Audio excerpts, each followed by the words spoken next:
It's time for Coffee with the Chicken Ladies, a podcast for people who love chickens. Hey everybody, and welcome. It's Chrisie&Holly from Coffee with the Chicken Ladies. We're here, and this is episode number 258 of our podcast, where we talk about everything chicken, family, fun, and more chickens. More chickens. We drink a ton of coffee. I'm talking a ton. But most importantly, we hug chickens every day. And we kiss them too. Don't forget. We brew coffee from a little coffee roaster in Houston, Texas. Bright and early coffee. Holly, and what kind of coffee are we brewing today? I do believe this is classic breakfast blend. Because we need some hard stuff to get us going, because it's actually breakfast blend in the morning. So where should everybody go to check this out? brightandearlycoffee.com. And use the code CWTCL15 for 15% off a bagged coffee. If you need K-Cups, go over to Amazon. And don't forget to follow them on social media. Are you ready to sip some of this hardcore breakfast blend coffee in the morning and chat? I am. But first, a word from our sponsor. We have some exciting news to share from our sponsor, Grubbly Farms. They're here, new and improved, Grubbly's World Harvest. I'm a longtime subscriber, and my flock love the healthy, nutritious treats, plus orders $40 and more ship free. If you haven't heard, Grubbly's has a fantastic layer pellet and crumble feed. It's packed with plant and insect protein, perfect for those picky chickens and ducks. Grubbly Farms makes food and treats for healthy pets and planet.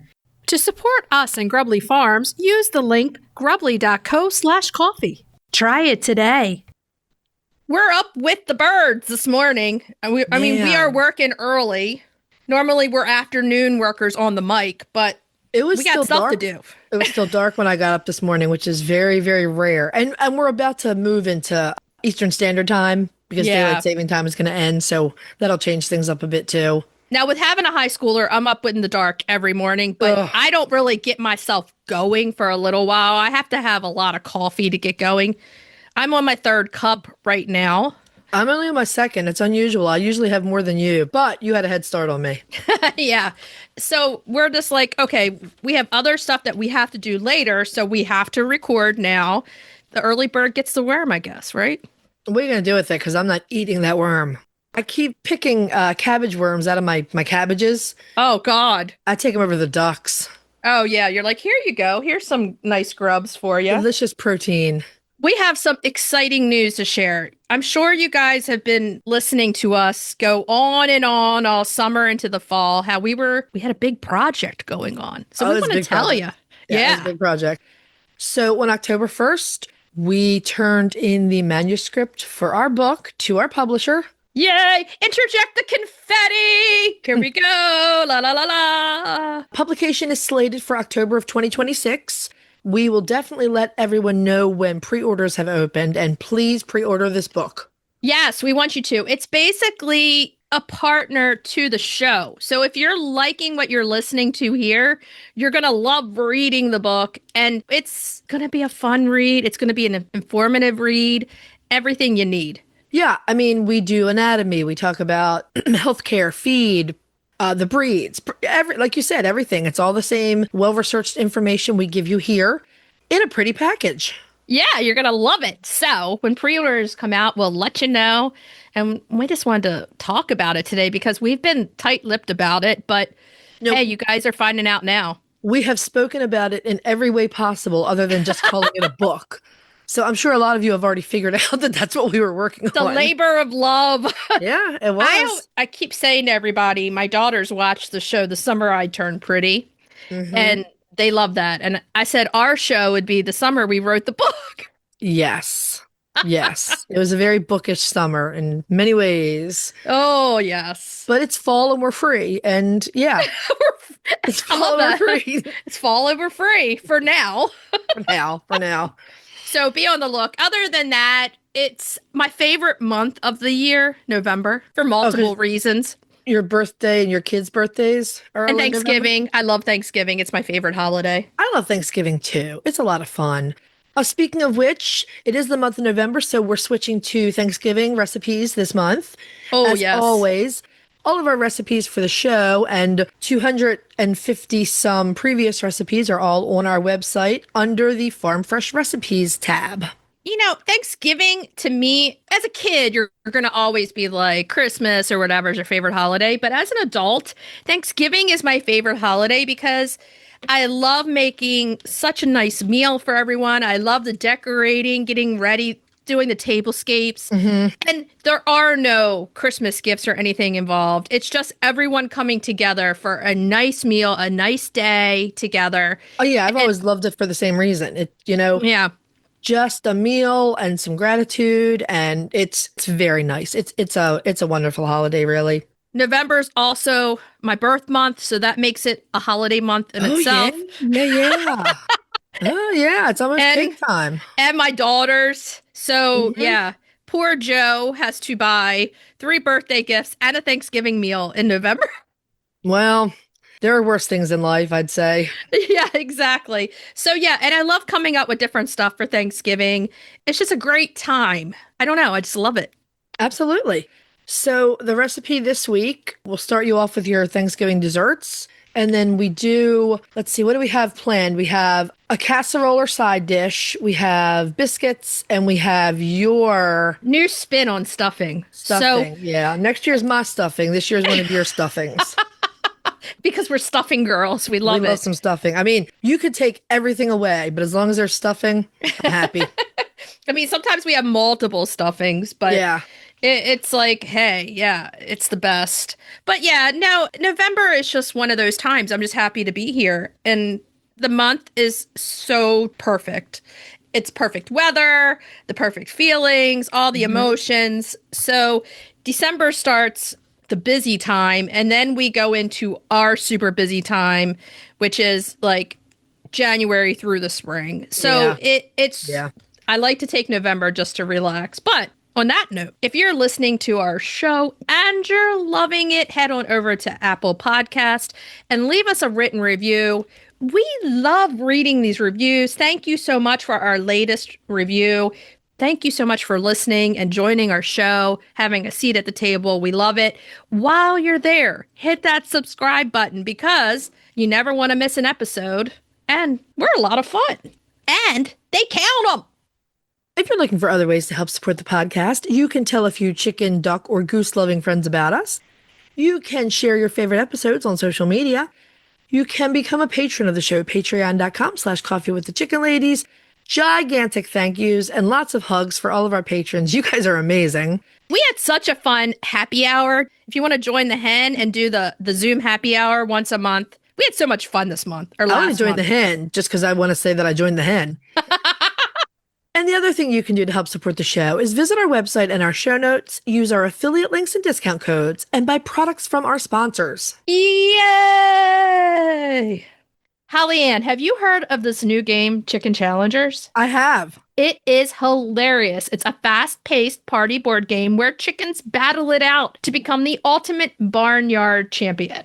It's a lot of fun. You can use some strategy, you can bluff, try to outsmart the other players. It was so easy for my parents to learn, and it's endlessly replayable. You can play it with as few as 2 players up to about 8, and it's fun for kids, teens, and adults. Everyone loves it. Now learn more at chickenchallengers.com or find it on Amazon today. Just search Chicken Challengers. You know what I love when it's 95 degrees outside? Being inside. Well, that too, but I really love cleaning my igloo chicken coop. Yeah, it is so easy to clean. You don't have to break a sweat. And you can use a water hose or pressure washer, so it doubles as a cool down. I also love those run covers. Oh man, the shade is superb. I go into the run to cool off. Yep, my flock's covered during the heat of the day, just chillin'. Meanwhile, we're melting on the patio. Seriously, can we get in on this amazing coop design for ourselves? They're out there living the dream. So when it's pushing 100 degrees, the right setup matters. That's why we choose an igloo. Get your girls their own just in time for summer. Search Omelette. That's OMLET. The Breed Spotlight is brought to you by Murray McMurray Hatchery, defining quality for generations. For over a century, Murray McMurray Hatchery has remained a trusted family-owned business, working tirelessly to ensure our poultry meet the highest standards. Whether you are an experienced enthusiast or just embarking on the journey, look to McMurray Hatchery for guaranteed quality, rare, and heritage breeds, low minimums, and all the supplies you need to raise your flock. Request a free catalog today. This is one of my favorite chickens in the morning, in the afternoon, and in the evening. One of my favorites, yeah. And it's time for the breed spotlight, yeah. Breed spotlight, yeah. Yeah. Yeah. That's that third cup of coffee coming through. I think so. People could have seen the dance that went along with that. That was something. We'll call that full body expression. In the morning. In the morning, right? So the Houdan, the beautiful Houdan. We should have said, can anybody guess what the chicken was going to be? Well, number one, they know because they've seen it on the Spotify or the Apple. Number two, they might have guessed Polish because they're another favorite of yours, but these two birds are very, very closely related. So, oh yeah, they're cousins basically. The beautiful Houdan is a dual-purpose French heritage breed that is best known for their striking appearance. They have large Polish-style crests and beards, and they're best known in the black and white mottled color variety. The mottled is my favorite. It's really like when you think, at least when I think Houdan, I think about the mottled. They're just so gorgeous, really. Oh, yeah. They're also a calm and gentle breed. They're great for families, and they're very good layers. Over the past few years, the Houdan has moved around a little bit. So at one point, they were critically endangered, but they have come up into the threatened category of the Livestock Conservancy's conservation priority list.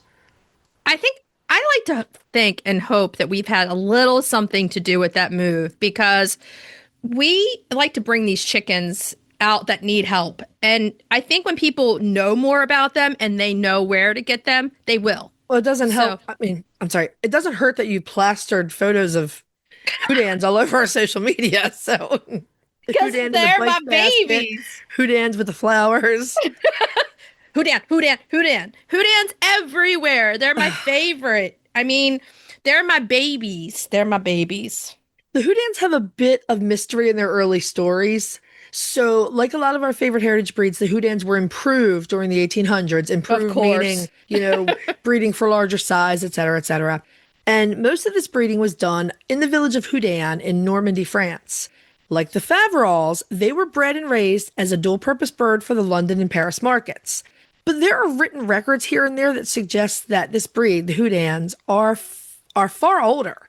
Most poultry historians credit Dorkings and either Crevecoeur or Polish as their foundation breeds, and all that makes sense to me. It makes 100% sense.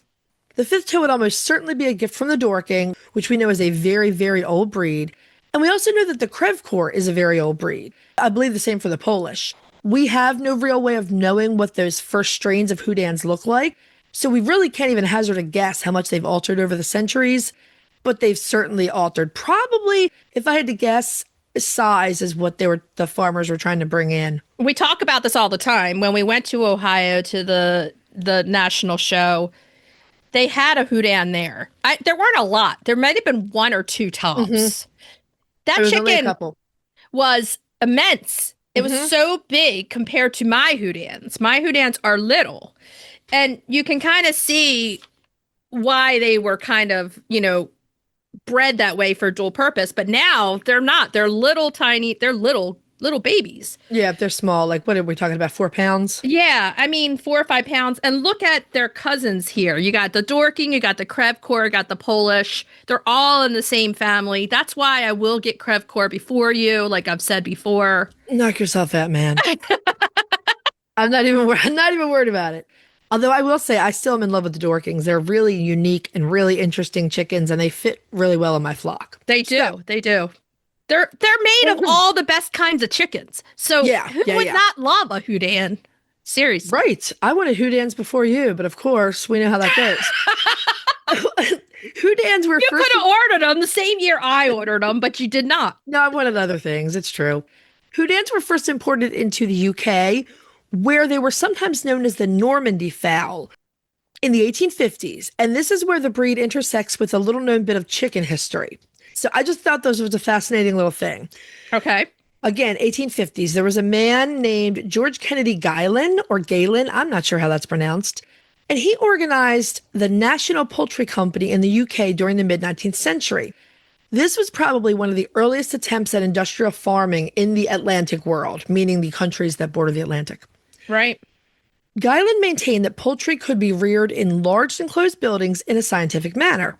So he built this like a conservatory almost. Like a greenhouse kind of thing. Sort of. Like the various rooms of the company were connected by glass-covered walkways with cement floors. There was a lot of windows and natural light. Guyland also chose to use French breeds. He believed in the superiority of the French fowl, and he put a lot of effort into establishing them in the UK. Specifically, he was going for the Houdan because everyone used to say the Houdan was a superior French breed.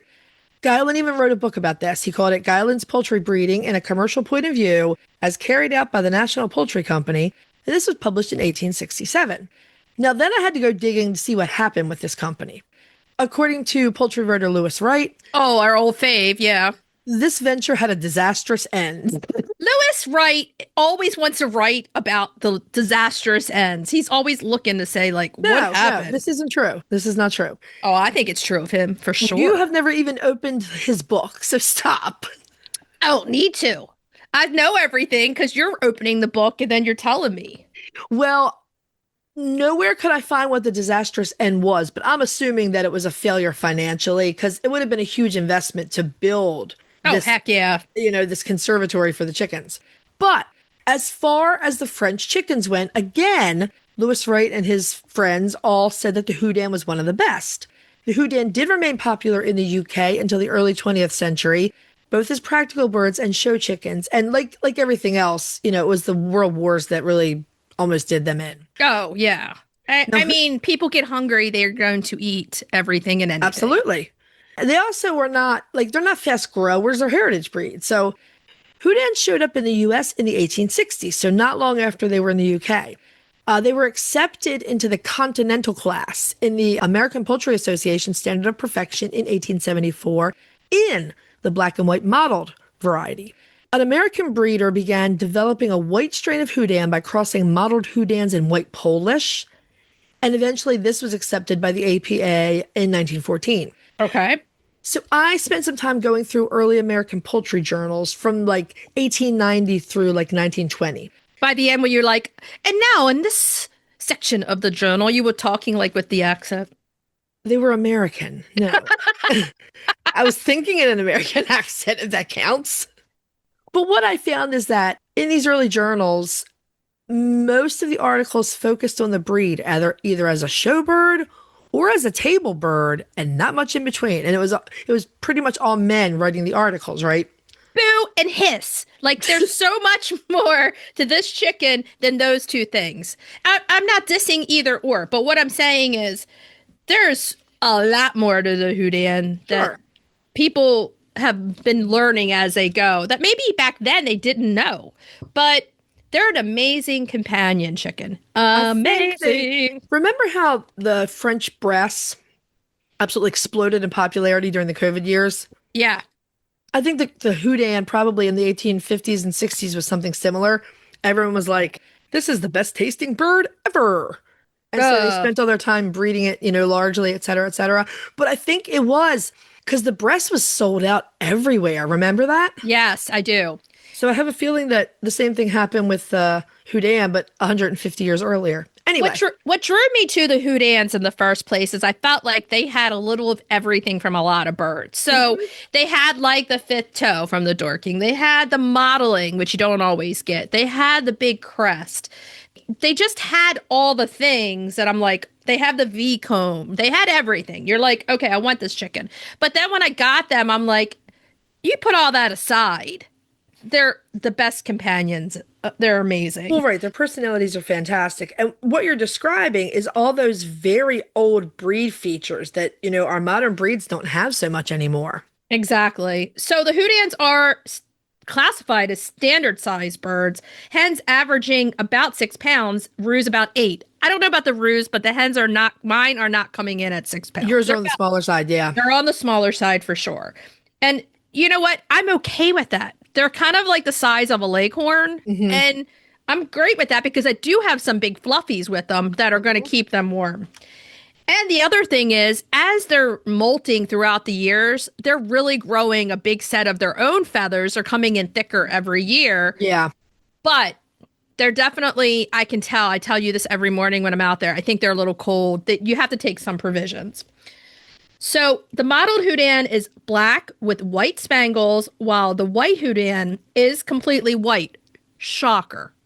Well, So- sometimes you have a white or silver bird and they have other markings on them. So, it's not a shocker. No. Anybody seen The Office where the episode where they paint the bedroom? It's Jan and Michael and they do the dinner party. Now, the dinner party is one of my all-time favorite episodes. And they go up to the bedroom and they painted it white. And Michael's like, and Jan's like, we painted it eggshell white. And Michael's like, opposed to satin white, this white, that white. It's all just white. God. It was funny, but that's what it reminds me of. So both varieties have a full crest, the beard, the small V-shaped comb, all those things we like in our fancy breeds. And early on, they apparently had leaf-shaped or butterfly-shaped combs. I have a lot of people, when I put them up, that say their combs look like little bows I can on see their that. head. Little, I was like, little loops of the bow. But this was pretty well bred out of them by the 1900s, that butterfly comb.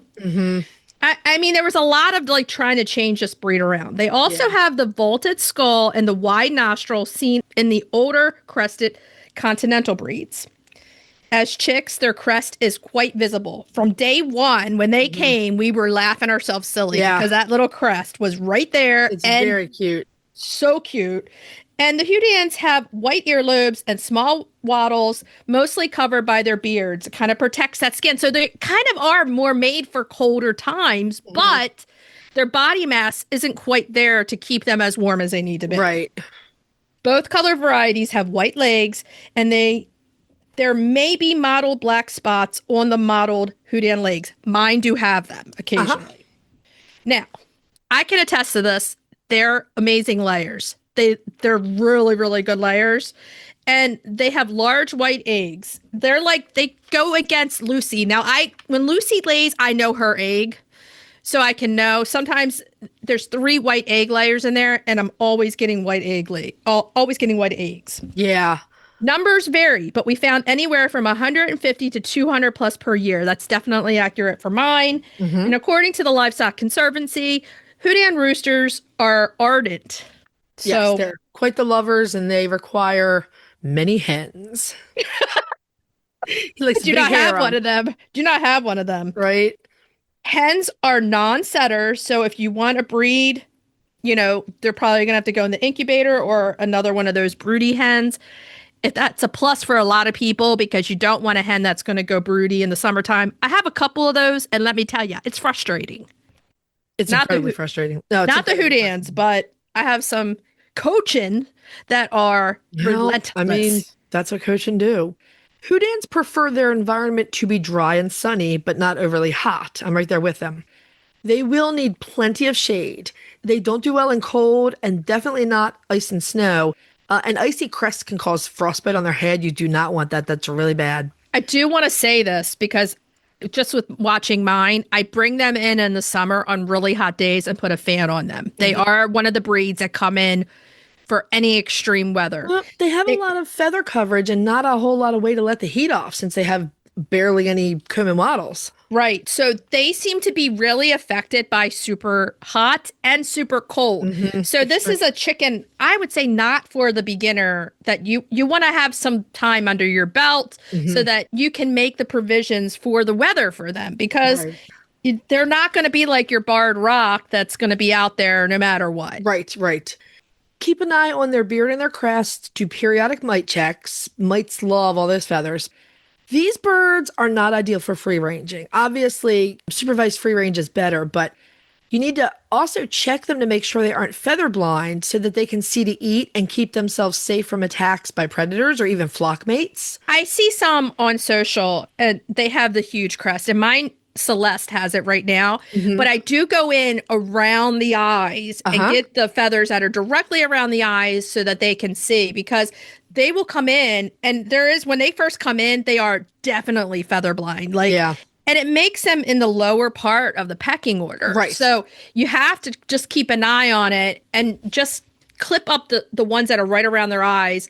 And sometimes I'm like, I did cut the crest a little smaller last year and I missed it, but I'm like, you could see. So right. I mean, feather trimming is probably a necessity. And even if you've trimmed the feathers around their eyes, they still can't see above them very well. So they're really vulnerable to aerial predator attacks. Yeah, what I did too was trim the feathers that hung down on the part of the cat. So they basically had like the leg bar crest. You know what I mean? That. It's like kind of a mohawk crest. Right. But you just play it by ear and definitely see like what you can clip so that they can see. Now they're great homestead birds, but not if you just let your chickens out in the morning and expect them to thrive. They need extra attention. They do. They need more care than that. They do. Like we said, they're excellent chickens for beauty and companionship. You've said they're really great layers. And have you found them to be really good additions to a mixed laid-back flock? 1,000,000%. They are, they will come in and they fly on the top of my head and sit there. And they want to be with me. They want me to hold them. Gigi especially, she wants to, fly on my shoulder and just walk around like a pirate. Like I could be, for Halloween, I should have been a pirate with Gigi on my shoulder. It would have been great. But she's in a big time molt right now. So this is the only time that they kind of like don't want to be handled. And that's across the board, all chickens in a molt. Right. They don't want to be handled. But, they're just like that companion to sit with you on a chair, have your coffee. And they crave that attention and that love. Yeah. But, I mean, if you're into pretty chickens and pet chickens, they're really one of the best choices. But they as long as you have some chicken savvy under your belt. Yeah, because they're in my category of soft chickens. Right. Exactly. So there is another category that I call soft chickens, and we both have kind of talked about this. It's the chickens that need extra help, and that when things are extreme in any way, you're going to have to step in. Like they can't free range because they can't see it well to go away from predators. They don't do well in the extreme heat, and they don't do well in the extreme cold. Yeah. So you're going to lose them unless you come in and make those things kind of necessary, have the heaters, have the fans. Yep. And if you're willing to do that, you're going to be blessed and you're going to be so happy. You're going to be like, I love this chicken. I never want to be without. And this chicken, honestly, is one that I never want to be without. Excellent. Yeah. So let's go through where can people go get themselves a whole flock of Houdans, because I want you to, because you're gonna be like, look, chicken ladies, thank you for sending me to the Houdans. But again, don't get this bird if you just want your birds to be low maintenance. This is not a low maintenance bird. McMurray Hatchery does sell sexed Houdan chicks. That's where you got yours. The Livestock Conservancy's Breeders Directory is also another good place to try. And if you want to show them you want to join the APA, there used to be a Houdan's breeder club, but they're gone. There are no more. So if you do want to join a club for breeding support, the Polish Breeders Club now covers the Houdan, the Crèvecoeur, and the Sultan. The Sultan's another one on my list. What the heck is wrong with you? Why were you copying all my chickens? No, they're all my chickens. They're all my chickens. No. Sultans are amazing. Yeah. I know. I want the Sultan, the Crèvecoeur. I want the whole breed of all of the, but I will say this. They do need a lot of maintenance and work. They do. That's for sure. So they are the fancy chicken lady breed that. If you're going for low maintenance, I mean, my low maintenance chicken list that I'm currently making is Dominique's, Swedish Flowers, Jersey Giants. I could go on, but I'm not, because we have a new topic. Let's go on. So wait, if you have a Houdan, send a story. We want to see your Houdans. Hit the mention button, put our name in, and then I'll reshare your Houdans. We want to. Are you ready to dive into the fascinating world of backyard ducks? Look no further than Metzer Farms, your premier destination for top quality waterfowl. Whether you're a seasoned breeder or just starting out, Metzer Farms has everything you need to elevate your flock to the next level. And if you're passionate about call ducks, you're in for a treat. Metzer Farms hatches a stunning variety of call ducks, meticulously bred for their miniature size, beauty, and calm temperament. From snowy whites to vibrant colors, each duck is a masterpiece waiting to grace your backyard. Visit MetzerFarms.com today to browse their extensive selection and start your journey into the wonderful world of waterfowl. Metzer Farms, where passion meets perfection. If you're looking for a chicken coop that's produced in a planet-friendly, sustainable way, try Nestera. Each coop is made from highly durable, 100% recycled plastic that keeps the equivalent of up to 2,000 shampoo bottles out of a landfill. Their clean, modern design will fit into any garden or run area and comes with an industry-beating 25-year warranty and a range of handy accessories. Simple to put together, so quick and easy to clean, and most importantly, red mite resistant. Your chickens will love it. Quick shipping from Nestera US. For a 5% discount, use the affiliate link in our show notes, on our website, and on Instagram. Link in bio. Check them out today. If your flock could talk, they would thank you for shopping at Eaton Pet and Pasture, your one-stop shop for coop freshness and flock happiness made easy. From their all-natural USA-made favorites like hemp bedding, roost refresh, and nesting pads, to convenient product bundles that make chicken care simple, Eaton has everything you need to keep your coop clean, cozy, and odor-free. Check them out at EatonPetandPasture.com and use code COFFEE at checkout for a first-time purchase discount. Okay, so let's move on to main topic. Yeah. Now, we're talking about fall chicks and being ready for the winter. Right. Fall chicks, that's pretty easy. There are some definite advantages to raising chicks in the fall. One of them is if you're getting birds for eggs, your fall chicks are going to be grown up and ready to start laying in spring. It won't be like when you buy spring chicks, you usually have to wait until just about fall for them to start. I think that's the number one thing that people, the number one plus to getting a fall chick is that when spring starts and you're in that egg laying heaven, your chicks are going to be right there doing it, and you're not waiting until the following year. Right. It is very cold and you might have to keep your chicks in longer, but you already have a brooder set up, so it's not the end of the world. That would be a plus for me. I'd be like, more cuddle time. Right. It's not hot, so shipping usually is pretty efficient. Obviously, you need to get your orders in before shipping is finished for the year. One of the cons is there may not be that many chickens available for the fall. Right. Many chicks. Right. So you have to look at the variety of what's offered. In the spring, usually everything's offered across the board. Right. But if you're ordering fall, sometimes not every breed that you want is going to be offered. Right, it's true. If you're using a broody hen to hatch your fall chicks, that's perfect because she will control their temperature until they're feathered and ready to fend for themselves. If you're hatching eggs, just beware. We always say this. You're going to get more boys than girls. So, even if you hatch in the fall, the spring, the winter, the summer, it doesn't matter. Those boys are going to be like, I'm here. Yeah. Rooster plan. You need that rooster plan. So fall chicks, some of the downfalls is it's cold, and that those feathers have to come in. So you're going to have to wait, and they're going to have to be inside more. I feel like that's a pro and a con depending upon who you're talking to. It depends on your needs. I mean, some people swear by it. Some people do table birds and they just fatten them through spring. Right. There are lots of ways you could make it work if that works for your own personal chicken keeping journey. I mean, both of us have never done fall chicks. We have always done spring chicks. That's just the way we have done it. So it's hard to say, like, at this point, which way we find better because we have not done the fall chicks.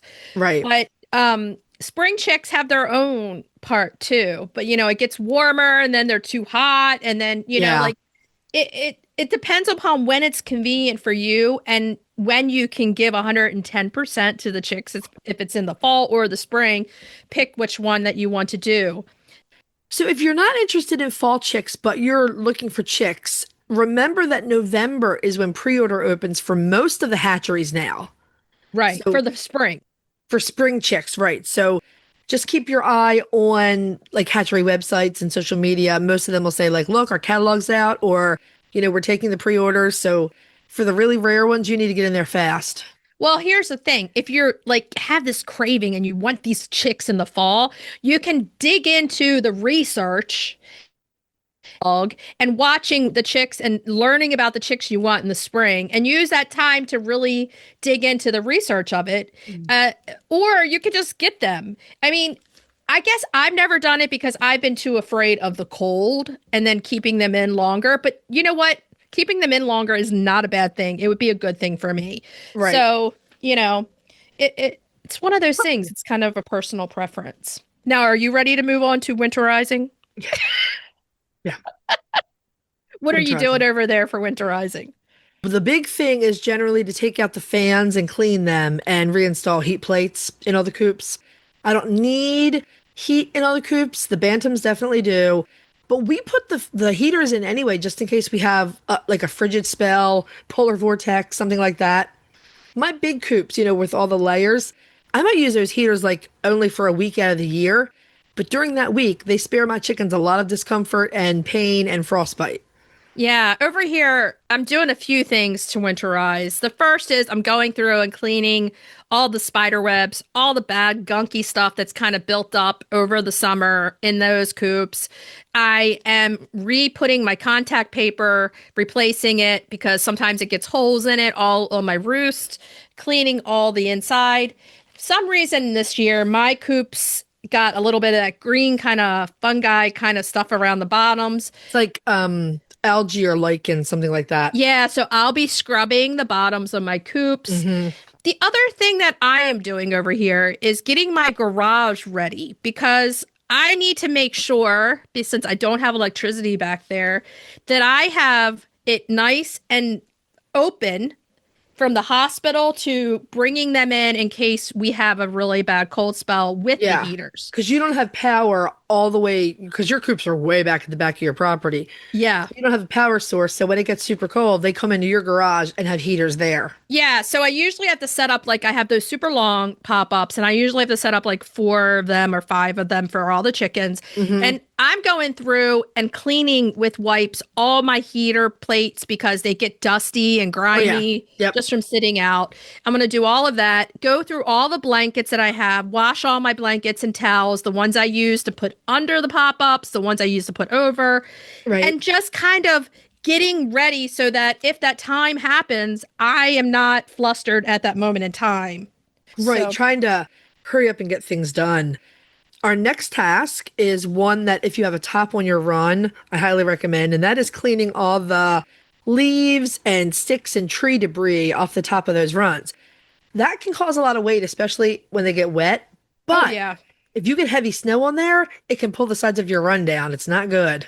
Yeah, this is also the time I go through, check all my staples on all of my wire fencing to make sure everything's good there. Yeah. I use zip ties on my roof in case anything, the staples are coming up. I have all sizes of zip ties. I have like a 4-foot zip tie in case I need it. Like, I am like... Let me tell you, your zip ties are impressive, but they don't even come close to Pete's zip tie collection. I am the zip tie queen over here. Well, I live with a zip tie king, so you're well matched. Yeah, the other thing that you might have to do, which my red coop, everybody sees it, it needs some the doors, the wood on the doors. This is the time to look at it to see how is it doing? Does it need to be replaced? I was talking to Joe. I was like, we need to cut some new wood and just make a new door on there and paint it and get that ready for winter. All those fun things. Yeah, I have 2 doors that actually need a strip of wood at the bottom, like the bottom trim that actually has some structural use in the door frame. We need to replace those on one of the big Amish coops. And I was counting it. I realized that coop is 7 years old. Those 7 years flew by. I know, it goes fast. It goes fast. So I'll be out there. Now, when I clean the outside of the coops, I'm just using vinegar and water. I'm not using any chemicals, anything like that. But you got to get that stuff off or it's going to eat the wood, So that's why I'll be doing that before it gets cold. And I'm really just looking forward to just getting everything set up so that's easy. I was talking to you the other day and I was like, I think I want a second stroller because I feel like when it's 0 degrees and you're bringing in 20 something chickens, Right. one stroller takes you 20 times back and forth. Yeah, it does. Yeah. So I'm kind of like, that might be one of my investments. I go on Facebook Marketplace if anybody doesn't want theirs anymore. That's a good buy. Also, making sure you have enough pop-ups, carriers, all the things. Look at them because they get worn out because you don't want to be ordering them and they're not available. I also go through my first aid kit. Oh, yeah. Going into winter, discard anything that is expired and get new things. And part of that's just because, if we get a lot of winter weather, I don't want to have to be driving someplace trying to find emergency supplies. Exactly. And when you need something, you need it right then. So it's better to have it, go through the stuff and, just work smarter, not harder, So right now is the time to do it. You talked about reinforcing the run. And another reason that we do that is because cold weather's here. The predators are more active. Oh, heck yeah. Yeah. Especially the end of winter, early spring. That's when, it's baby season. Yep. So check access points, check, wire for weakness, anything like that. I go through with my handy dandy staple gun and I have certain things that I do. I'm just zip ties in one hand, staple gun in the other. That's what I'm equipped with. I'm like, okay, I can make this work. And just making sure there's no drafts. There's no, I was talking to you about this the other day. Remember when the tree fell on the one coop? Yeah. There was a tiny part of one of the shingles that kind of got messed up. Yeah. So inside on the wood, there is this tape. I recommend people buy it because it's as seen on TV, but the stuff works. Okay. So dude puts it on something like this big container full of water with a hole, and he covers a hole and it holds all the water in. But it will do that for your roofing if it'll stop water from coming in if you had a little spot. So you can buy it at Tractor Supply or wherever, but they have a spray. I recommend the tape. You just put it up. So I've been going through and just kind of reinforcing the stuff inside the coops just to make sure nothing can come in. Can you reshingle that spot? Is it fixable? Yeah, we have shingles. We just have to, I don't want to put any more nails in. That's what part of me is afraid of because I feel like that creates a hole in itself. Yeah, but if it's a roofing nail and it has the proper underlay and it's going into the, the structure of the coop, you'll be fine. But yeah, in like the meantime, I never had water fix. Yeah, I've never had water leaking in. Right, ever. Right. But I just put it there just in case. Mm-hmm. But it's that tape. It's like it keeps water out or in. So if you had a spot that you just wanted to make sure. Yeah. If you're going to do deep litter is actually a heat source. If you're going to do deep litter, now is the time to start setting up for it. If you don't know what this is, deep litter is a way of composting in your coop. So you start with a thick layer of shavings or hemp or something that's easily biodegradable. And the chickens, if you're doing waterfowl, you usually have to turn it manually. But if you have chickens, they'll usually dig through the bedding and turn it for you. Right. You're relying on the natural microbes to consume all the matter. That includes the manure and the bedding itself. So like weekly or every couple of weeks, you're going to make sure everything's been turned, and then you're going to add more shaving so it's dry on top. Exactly. And you can do that throughout the winter. Microbes doing their work is a source of heat. So some people rely on, it's free heat and eco-friendly heat, all these things. And then come late winter or early spring, you have really nice broken down compost to add to your garden. Oh, yeah. Now, one of the other things I'm going to be doing is checking my extension cords in case I need them for in my garage or if I'm going out. The thing is, we've been talking about for years. This is the other thing. You want that heated dog bowl. Mm-hmm. Get it before the winter comes because they will sell out. We've been talking about this, for many years. Mm-hmm. Get that heated dog bowl and put it in the run for their water because it's an easy fix to stop the water from freezing. Yeah, absolutely. That is an amazing thing that has been out for many years, and you can use that. Just make sure that your cords are working. Mm-hmm. I run one from the house all the way back for those dog bowls. Yeah. And get some extra ones because if something breaks down, you want to have an extra. Right. But they're like $20 a bowl. And it's well worth it because that water freezing, you don't want to be running back and forth all day long. And your birds need access to water all day long. It's really important. Oh, yeah. I mean, even if you just replace 3 bowls with one, they'll all be drinking out of the one bowl instead. So just have those. I think we have them on our Amazon storefront. If not, you can get them at Amazon. You can get them at Tractor Supply, all the places. But we suggest that you get them early because they sell out. Yes. Yeah, they really will. And then scrambling to find them, and it is not fun. No. One of the other things that you might want to do during the winter, depending on how big your space is, depending on how many animals you have, when the cool weather hits, some people will reseed fields and lawns. Right. For cool weather variety grasses. So that's something to think about. If, like me, you have, some pH issues with your place, I'll probably be liming tomorrow, actually. I will lime all of my runs. For me, that keeps heavy metal, the zinc particularly down, but it also just adjusts the pH in the runs for maximum chicken health. Oh, yeah, definitely. Okay, so after all these things, we're hoping that you'll be ready for winter and the holidays and all those good times, and you won't be worried as much about the chickens because you'll have everything set and in place, and you'll just kind of do the winter things. Right. If you have any other questions, feel free to message us on Instagram or Facebook, or send us over an email, and we will answer them when we can get to them, hopefully as quickly as possible. So I had my family over the other night, and we played this really new, awesome game called Chicken Challengers. Have you heard of it? I have. It was so much fun. These chickens battle it out to be the ultimate chicken in the barnyard. It's crazy.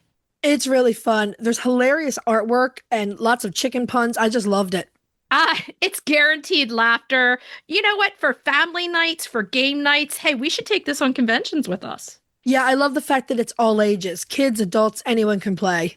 Now, learn more at chickenchallengers.com or find it on Amazon today. Just search for Chicken Challengers. Eaton Pet and Pasture is a farmer-owned company based in upstate New York that creates USA-made sustainable products for backyard chicken keepers. From low-dust hemp bedding and comfy aspen nesting pads to nutritious treats and odor-eliminating products, everything is designed to keep your coop clean, healthy, and smelling egg-tastic. All their products are made right here in the USA with ingredients that are safe for your flock and the planet. So whether you're doing a deep clean or just a quick refresh, Eaton makes it simple to care for your coop the natural way. They're your one-stop shop for coop freshness and flock happiness, made easy. Visit EatonPetAndPasture.com to explore the full line of flock favorites and use the code COFFEE at checkout for a first-time purchase discount. So, are we ready to move on to Cracking the eggs? Cracking those eggs. Now, I'm a very big lover of bread pudding, and so are you. Oh, yes. And this bread pudding is simple to make, but it's like silky, and it's absolutely out of this world. Now, part of that could be because I made it with a goose egg. Oh, yeah. It's going to make it even more rich, for sure. I did a goose egg and a chicken egg, and it was to die for. But, I mean, even with chicken eggs, this is going to be amazing. And here's the thing. It can be a dessert, or it could be breakfast in the morning. If you have, I always have families staying over for Thanksgiving. Yeah. We all wake up at like 5 a.m. to start the turkey. I love that morning. But you want to put something in there, super quick, or you have to make it the day before and put it in there to warm up. And then you got breakfast for everybody so they're ready and have the strength to cook. So the strength to cook. It is actually super. And like you said, this needs to sit for at least 4 hours or overnight. The hardest part about this is just peeling and thinly slicing 3 pears, and that's not hard at all. That's not hard. So let's go through the ingredients that you're going to need. You need 4 chicken eggs, or if you're Holly, you need 1 goose egg and 1 chicken egg. Oh, yeah. Yeah. 1.5 cups of milk or oat milk, 1/2 cup of brown sugar, 1 teaspoon of brown cinnamon, 1/4 teaspoon of ground nutmeg, 1/4 teaspoon of cardamom, 1 loaf of sourdough bread, and you want to cube it, 3 pears, that's what Holly was talking about, peeled and thinly sliced, 3 tablespoons of butter cut in small chunks, dairy-free butter if you can't use dairy, vanilla ice cream or whipped cream for serving. Yes. Okay, you want to coat a 9-inch square pan with butter or, like an olive oil spray, something no stick. I should also say that this is very easy to double. Like if you're feeding a big family, just double it. In a medium-sized mixing bowl, you're going to whisk together the eggs, the milk, the sugar, cinnamon, nutmeg, and cardamom. You're going to grab that pan that you greased and you're going to add the bread cubes and 2/3 of the pears to the prepared pan. So the bread and 2 of the sliced pears. I think we just want to say too, cut your pears evenly, however you cut them so that they cook evenly. Yes. But I recommend thin because if they're too thick, even though this thing bakes for an hour, they still might not cook right. So make them thin. Pour the milk mixture over top the bread and the sliced pears. You're going to chill this for 4 hours or overnight. This allows the bread to absorb all of that custard and makes it silky and delicious. When you're ready to bake, you're going to heat your oven at 375 degrees Fahrenheit. Take those last bits of sliced pears and lay them over top of the bread mixture. And then you're going to dot it generously with those cubes of butter. You can also sprinkle some demerara sugar or coarse sanding sugar on the top to make it extra pretty. That's completely optional. You're going to bake this thing for 60 minutes or until it's light golden brown and a knife or cake tester put in the middle comes out clean. You can, like you said before, you can do whipped cream or ice cream. We love this with ice cream. It is so delicious. Yeah, definitely. And if you want to serve it for breakfast, you can just omit those. Or if you want really a nice breakfast, serve it with the whipped cream. Who cares? It's Thanksgiving. Yeah, right? Right. But it does make a really amazing dessert too. So it's multi-purpose. Well, the reason I like it for breakfast is because the day before, like you're cooking from morning till night too. So you could just prep that, stick it in the fridge. Yeah. You're not thinking about it. And the next morning you're like, I'm starving, man. Just throw that in the oven and you're good. And then everybody can have some and you're kind of set up. It's got fruit in it. It's healthy. Come on. So, Well, I served it as dessert and it was very dessert worthy. I mean, it's delicious stuff. It doesn't matter what you do with it. It's delicious. Joe always says I like dessert for breakfast. So ain't nothing wrong with that. I'll eat cake for breakfast.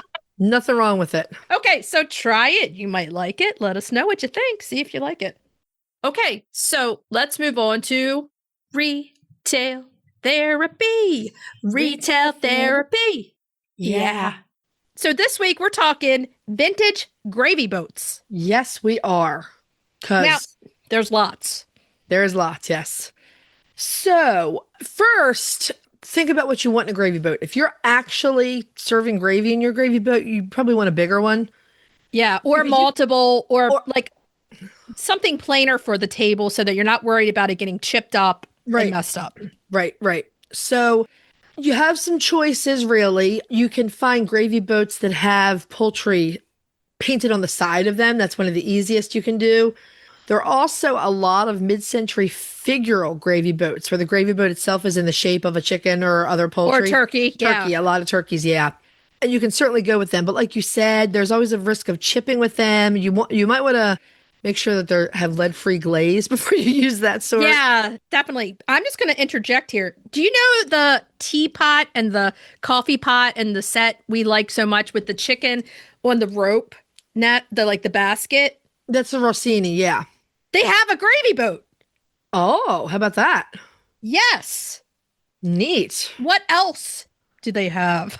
They have a lot. I mean, a coffee pot, like they have the whole deal. I personally have the teapot and the butter dish. I have the teapot and the sugar dish. Wait. I'm pausing us because I want to look at mine. Maybe mine is a gravy boat. Do I know what I'm talking about? I might not. You have the gravy boat. I have the gravy boat. What did you think it was? I thought it was a butter dish. I think because I don't know. I mixed it up with something else, I guess. But yeah, it's a gravy boat. Legit, you have the gravy boat. That's crazy. It's got the spoon too. You actually have the spoon. That's a great find. Michelle gave this to me for Christmas a few years back. Oh, great find, Michelle. Absolutely. So that you actually legit. We're gonna have to put pictures of that on our social. Yeah. You have the gravy boat. And it's nice with the original spoon. I mean, this one's good size. You could fit a fair amount of gravy in here if you wanted to. If you wanted to, you could just use it for your tablescape. You could use it for a tablescape. If you really wanted to put the gravy in it, you could probably put some sort of a sleeve in there. You know, like the crock pot sleeves. You could kind of use that and put it in there. Yeah. Anything that you're afraid that might have lead or something, you could just use the covers and. Yes. I try to put all my chicken dishes out, but then I find that I'm like watching everybody like, don't do that, don't do that. All those gravy boats, I love the ones that are shaped like the turkeys. Now, if you're like us from the Mid-Atlantic, tell me, I don't know if this was someplace else, but Caldor, this stuff is major vintage now. They had the whole line of turkeys. I have something for you from Caldor. I know. My mom. The gravy boat? Did I get you the gravy boat? What was it? What did I get you? You got me something, but I don't have it yet. Well, I'll bring it over next week. Yeah. So Caldor had the whole line of the turkey stuff for Thanksgiving. And Caldor was like think about Target, but kind of on the same lines as Target. It didn't have groceries. Not as nice. It was, I think we called them department stores, but they weren't like a Macy's or something. No. It wasn't like Macy's or Heck Company. It was. I would say they were Walmart before the groceries. Does that? Yeah. Yeah. And they had the whole set, and my mom bought it for my hope chest. So there's an outdated item. Oh my God. So when my parents were moving into their new house, I was 20. And I had all these boxes that my mom had bought all this stuff for me marked Chrissy's Hope Chest. And all my uncles kept passing it. Joe was helping move in. And they're like, Joe, another Chrissy's Hope Chest. Another Chrissy's Hope Chest. Good Lord. But, the gravy boats are a great way. You can even fill them with flowers. Oh, yeah, you could. Herbs or something. And use them for your pictures. You can... we have a lot of them. Didn't you find a gravy boat? Was it in Williamsburg? No, that's a butter dish. Oh, we're getting them mixed up. So how much was that Rossini butter dish that you saw? What was the price on that? Oh, the gravy boat? Hold on. I saw it. It came up.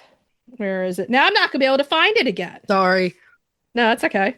Just curious. I'm going to look up images. I have another gravy boat around the same size. Here, I'm going to pause this. Wait. It's coming in at $15 or best offer. Okay, that's not terrible. But they're calling it a chicken soup tureen. That's not what it is. No, it's definitely a gravy boat. It's too small. It's too small to be a tureen, and it is too big to be an individual serving of soup. Here's another one.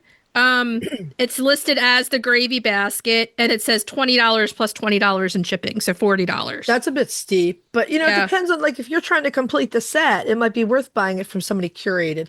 But also has the spoon. Oh yeah, those are pretty too, and that has more of a classic colonial, that's more like fine china. Yes, look to it. I mean, there's so many that you can do, or that just make it. What I always suggest is put some out.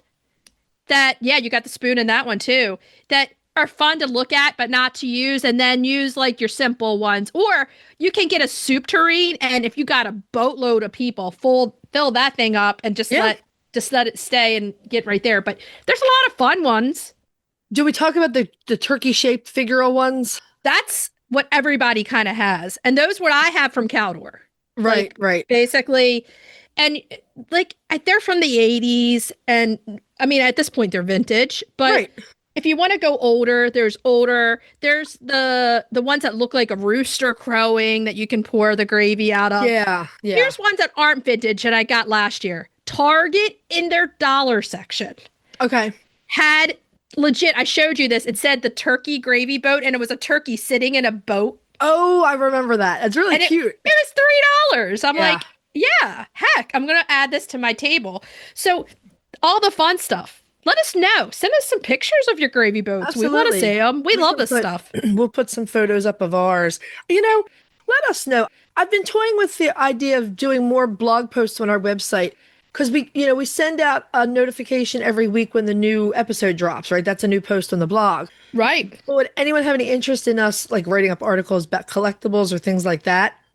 Oh, yeah. Let us know, because it might be fun to write about some collectibles. We love our collectibles. We do, very much so. Now, should we tell everybody what we're talking about next week? Yeah, but I got to move this gravy boat first. For reals. Okay. Next week, we are spotlighting. Oh, this is a very old dark brown egg-laying chicken that is not very well known, and that is the Mediterranean panna di sanca. Oh, yeah. Main topic. Oh, giddy up. We're talking poop. Don't be eating lunch or breakfast while you're listening to us. We're going into all things chicken poop. Recipe. Our next Thanksgiving recipe is a spaghetti squash and broccoli casserole. Because you need those sides. Uh-huh. And retail therapy, we are talking coop care with Eaton Pet and Pasture. Oh, yeah, because that stuff is great and you want to get on this bandwagon now. Keep that coop clean. Okay, so what should we tell everybody to do until next week? Hug your chickens, ducks, geese, and turkeys every day and kiss them too. We'll talk to you next week. Bye-bye. Bye. If you'd like to see more of us, please follow us on Instagram at Coffee with the Chicken Ladies. If you'd like to help us grow the podcast, please leave us a written review on Apple Podcasts. If you'd like to become a patron of the show, please visit our Patreon page, patreon.com/Coffee with the Chicken Ladies. Thanks for listening.